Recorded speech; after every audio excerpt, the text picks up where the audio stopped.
Kita berkenalan dulu barisan guru-guru dari unit pengurusan skim pinjaman buku teks. Salam perkenalan dari Cikgu Jane Lim, guru penyelaras SPBT. Memperkenalkan penolong guru SPBT, Puan Darina Darus, sesi pagi. Cikgu Haniyati Mokhtar, selaku Setiausaha SPBT SKPP. Apakah itu SPBT? SPBT ialah singkatan dari perkataan Skim Pinjaman Buku Teks. Unit ini merupakan satu bahagian yang sangat penting di dalam sebuah sekolah kerana ia adalah nadi dan bahan utama dalam pengajaran dan pembelajaran murid. Unit ini mengurus dan memesan buku-buku teks kepada para pelajar sebagai pinjaman untuk pembelajaran di sekolah. Matlamat SPBT ialah memastikan semua murid warga negara Malaysia di sekolah-sekolah kerajaan dan bantuan kerajaan menikmati pendidikan percuma melalui faedah SPBT. Objektif bagi unit ini ialah pertama, meringankan beban keuangan yang ditanggung oleh ibu bapa atau penjaga. Kedua, memastikan murid warga negara Malaysia menerima buku teks SPBT pada minggu pertama sesi baru persekolahan bermula. Murid akan menerima dua pakej buku teks, iaitu buku teks, buku yang digunakan oleh murid sebagai buku yang diperakui oleh Kementerian Pelajaran Malaysia dalam proses pengajaran dan pembelajaran suatu mata pelajaran.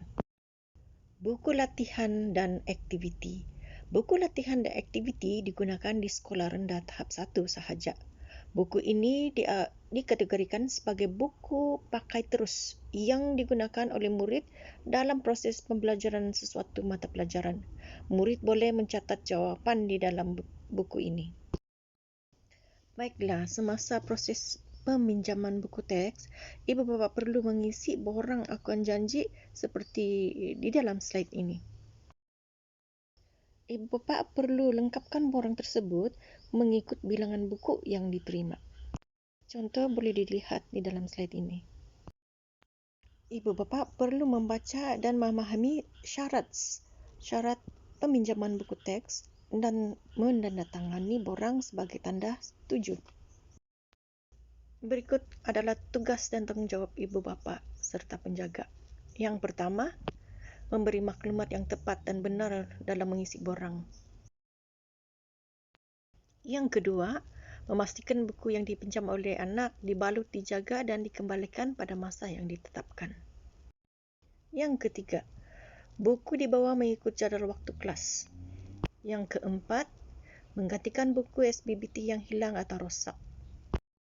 Apakah murid bersemangat ke sekolah atau belajar apabila menerima buku teks yang rosak? Mari kita lihat buku-buku yang telah dikembalikan dengan kerosakan-kerosakan yang tidak boleh dibaik pulih semula.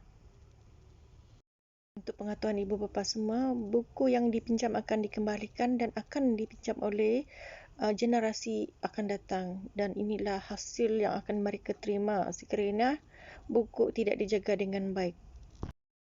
Okey, sekian saja dari saya.